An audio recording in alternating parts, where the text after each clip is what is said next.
Buenos días a todas. Ok, ahí me veo encuadrado.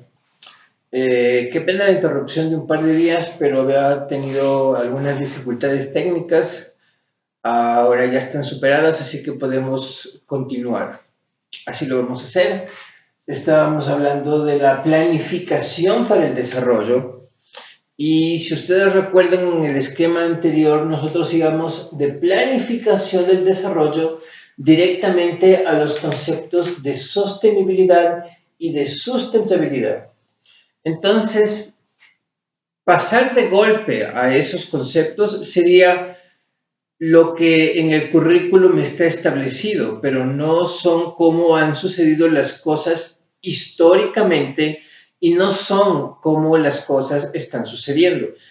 Recuerden que esta materia se llama Problemas del Mundo Contemporáneo y por tanto lo que abordamos es no el tema en sí, sino el problema que causa el tema.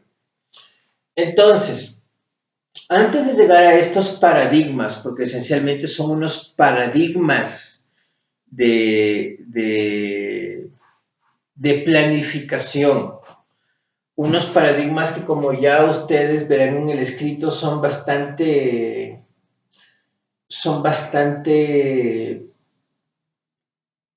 difíciles de diferenciar para comenzar. La sustentabilidad, por ejemplo, es la preservación de recursos naturales para las generaciones futuras, mientras que la sostenibilidad es el proceso por el cual satisfacemos nuestras necesidades materiales, sociales y humanas sin poner en riesgo las de las futuras. A primera vista el uno está incluido en el otro, la palabra clave es preservar. Por favor, noten que este concepto fue primero y sustentabilidad tiene que ver mucho con prever, o sea, con previsión. Previsión tiene que ver con no tocar. Es decir, lo que tendríamos que hacer en teoría sería dejar que esos recursos naturales sean aprovechados por el futuro. No meternos de ninguna manera con cierta porción de la selva, con cierta porción del páramo, con cierta porción de la Antártica, etc. Entonces, antes de que estos paradigmas guíen la planificación, cómo hacerla, es decir, cómo construir, cómo hacer industria, cómo hacer agricultura, cómo aplicar química, etc. Antes de que esto se vuelva un paradigma para luego planificar esto, es que tenemos que hacernos la pregunta actual. Y la pregunta actual es, ¿qué implica la adopción de estos paradigmas en el mundo? Y es aquí donde el asunto se pone bastante difícil. La primera consideración que se tuvo al respecto fue durante la declaración de Copenhague, no, perdón, durante la declaración de Estocolmo en 1972. Imagínense, ya por ese tiempo las potencias industriales, fundamentalmente China, Rusia, Estados Unidos, comenzaron a darse cuenta de que de que estaba causando la contaminación problemas en las urbes. No es que se preocuparon del ambiente ni de las generaciones futuras aún, simplemente se dieron cuenta de que ya había casos extremos de polución en algunas partes y que tenían que hacer algo al respecto. Entonces, declararon aunar esfuerzos para crear un ambiente sano, lo cual es retórica.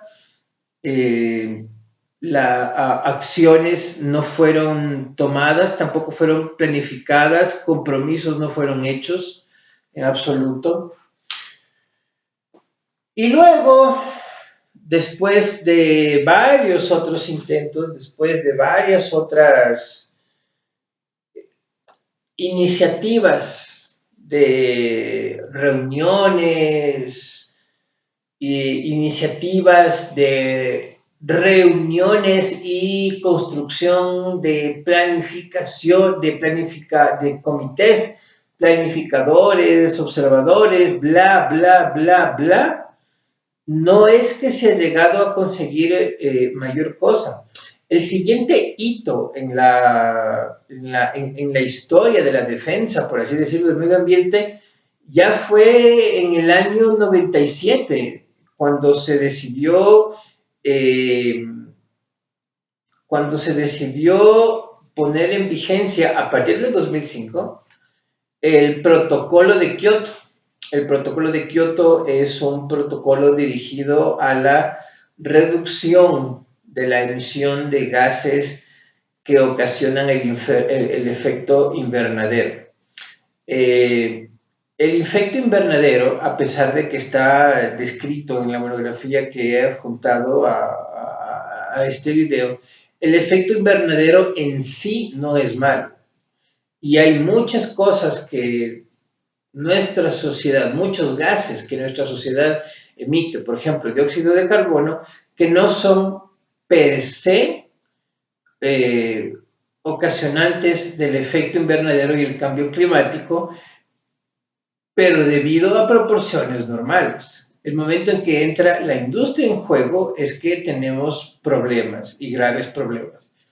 Entonces hablamos de dióxido de dióxido de carbono, hablamos de metano, hablamos de fluorocarbonos como el perfluorocarbono, hablamos del hexafluoruro de azufre, por ejemplo, que es otra sustancia eminentemente industrial y que causa un daño enorme. Si ya se ha construido toda una maquinaria, muchas maquinarias, porque los países, los grandes emporios suelen tener mucho más de una de una empresa, imaginen ustedes cuánto costará cambiar todo eso. Por eso mi pregunta, ¿qué implica su adopción? La primera es dinero. Ingentes cantidades de dinero que alguien debe estar dispuesto a perder para modificar su propia manufactura, su propia industria y volverla no contaminante. Alguien debe dejar de ganar tanto dinero y decidir no seguir talando bosques de la manera indiscriminada que se lo hace. Alguien debe en la industria química sustituir, por más caro que sea, el uso del mercurio, que es uno de los principales venenos de la industria química para la salud humana y animal y vegetal. Es decir, alguien debe estar dispuesto a hacer esta parte. Debe estar dispuesto a perder dinero. Lo segundo, que es extremadamente importante, es el cambio de mentalidad. El cambio de mentalidad ya es una cosa que nos compete a todos porque no se trata solamente la polución, el efecto al medio ambiente, no se trata solamente de la industria, se trata de nuestra forma de vida, se trata de los productos que elegimos consumir en nuestra comida. Se trata del uso de aerosoles, perdón, se trata de arrojar cosas a la basura, se trata de no tener con la naturaleza una relación mínima de respeto. Se trata de una serie de cosas que nosotros tendríamos que ir cambiando para hacer de la naturaleza parte de lo que es nuestra vida social. Pero sucede lo contrario, cada vez hay menos parterres, por ejemplo, cada vez hay menos redondeles con parques o arbustos, no, ya son sustituidos por vías directas. Las casas incluso tienen cada vez menos jardines y más garajes. Es decir, es un cambio de mentalidad que nos involucra a todos en un cierto nivel y en un cierto grado. ¿Cómo cambiamos esa mentalidad? ¿Cómo nos volvemos pro ambiente, por así decirlo? Primero que nada, por medio de la educación, porque es la educación quien puede darnos las herramientas científico-procedimentales como para nosotros poder realmente hacer un cambio. Y segundo, porque nos puede dar las bases teóricas de ese cambio. Nos puede permitir el saber los porqués, los para qué, los cómo, etc. Y finalmente, la cultura. La cultura es esencial. La cultura podría decirse que es lo que queda sin la educación en este caso, y me refiero a campañas de culturización, valga la redundancia, me refiero a